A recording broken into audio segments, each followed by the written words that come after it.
it's a double-edged sword, and it's a waste of the beautiful spirit energy that comes to us from the cerebrum, um, and that needs to be nurtured. That's the good oil that we have to keep and preserve. That's the salt. Salt gives us the word salvation.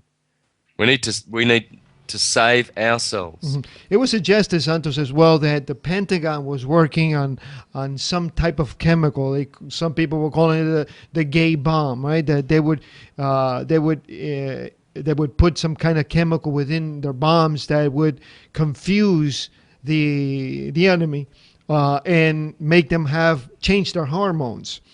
In effect, change the way they feel about battle. And they called it the love bomb or the gay bomb, because obviously the guys who are fighting in the army are mostly men. So um, I bring you this question because all the hormones in our food, I mean, all the hormones in the chicken. I mean, you see little girls today that are 13 years old, they look like 20-year-old girls, women, that they're so developed and their breasts are huge and they look like grown women. And same thing with boys. So could it be as well that some chemicals or these thugs that are poisoning us are also sticking chemicals that are changing the hormones in people and then making them sort of switch from being heterosexuals to homosexuals? Santos, have you heard about anything about Um, this? oh yeah, I think they're doing that. I really do. Yeah, and that is unnatural and unforgivable to change people's sexual inclination for purposes of harvesting their energy.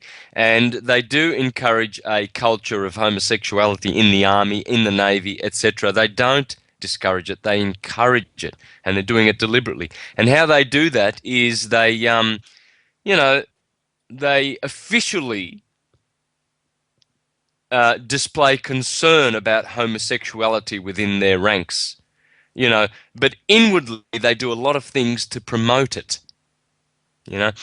Yeah, and and that is not good, and they're doing that, and that is a fact, and that's unnatural because it's changing their inclination and making men and women lustful when they don't need to be.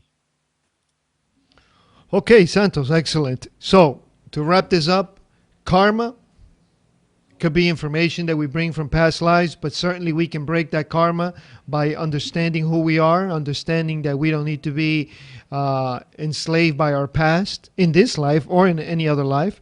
As long as you mentioned, we focus our energy on love, on treating people good, on developing our own intuition,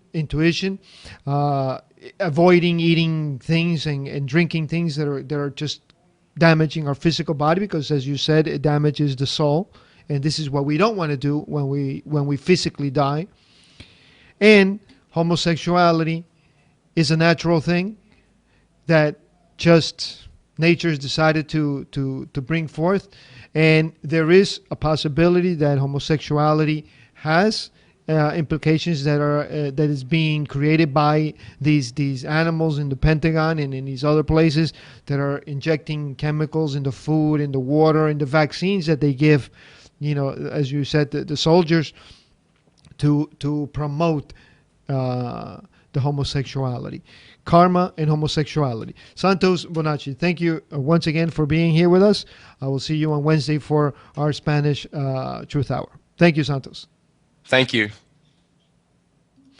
Well, that's going to do it for us, friends. Thank you for being here another hour with us. We'd like to remind you to go into our webpage to see us live, www.qlpmultimedia.com. Also, you can see us live in Facebook. Send us your invitations at QLP Multimedia. And of course, for all of our previous shows, go to our YouTube channel, QL Television. Thank you very much for being here with us. We'll see you tomorrow for our Spanish Truth Hour. Ciao.